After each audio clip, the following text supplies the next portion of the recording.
Guys, obviously not the result you wanted. Scrapped hard with them for 40 minutes. They're obviously a great team. What's kind of the big takeaway, especially offensively, just the third time this year you guys have been held under 60 points? I think we got a lot of great shots. We didn't make them. Credits to them. They're a really good defensive team. They're really aggressive. We knew that was going to happen. We didn't execute well in offense. We could have done better. But, we still had a lot. Good shots, we made a lot, but we were really short on that.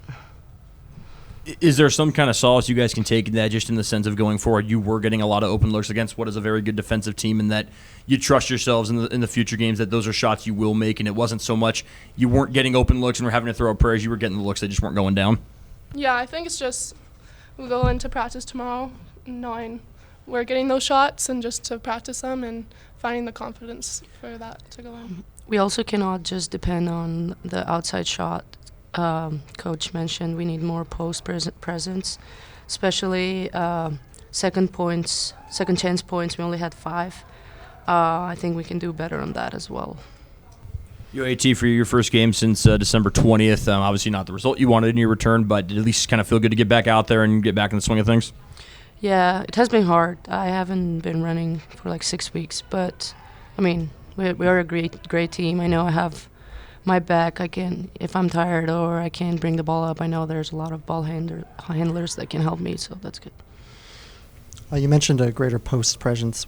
What goes into that, and how can you guys ensure you can have a greater post presence? Just finding them in transition. We emphasize running first post down, and I don't think we did a great job in that today. And that's just easy buckets, so I think just working on that more and looking into the post more.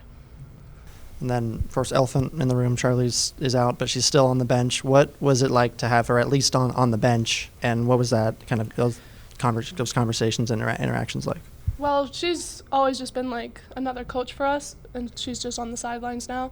She's always just giving us advice and telling us what we should do, what's out there, what she's seeing from the player's perspective, because she's played this team before. She knows what she's doing. So I think it's just having that other set of eyes and helping us, and yeah.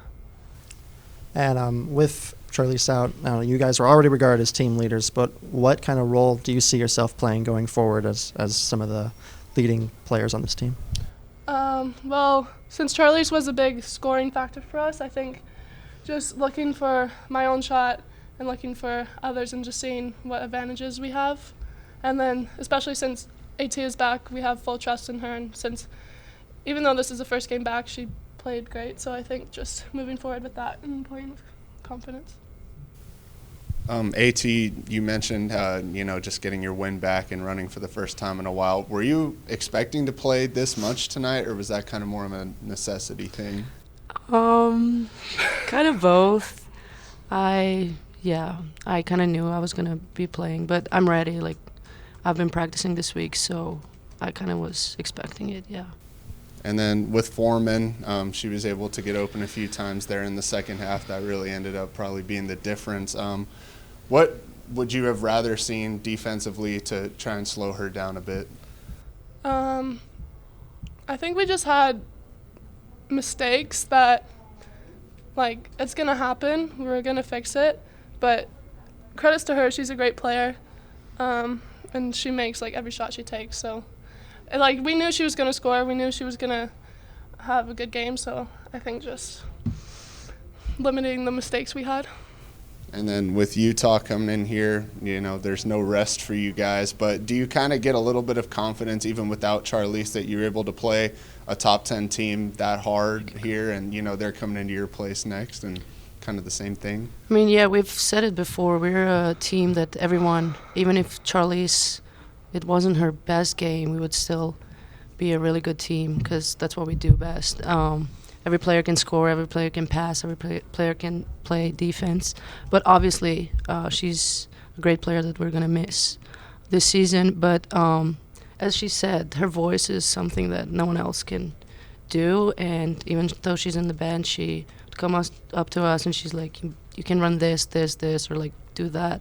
And that's really really good for us. We need that. Obviously, since she's been here, late game situations, the balls have been in her hands, and she's obviously turned that into a whole lot of memories and moments.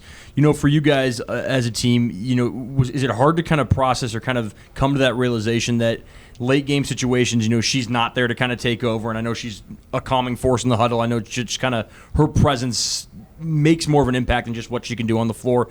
How tough has it been to kind of realize that, you can't just suddenly turn to her in those late moments? We definitely lost a voice, and the player we trust most to have the ball in that late shot clock situations. But we're also, we know what to do, and AT, trust her, LA, so everyone's prepared, and I think we miss Charlie tremendously, but I think everyone else can handle it as well.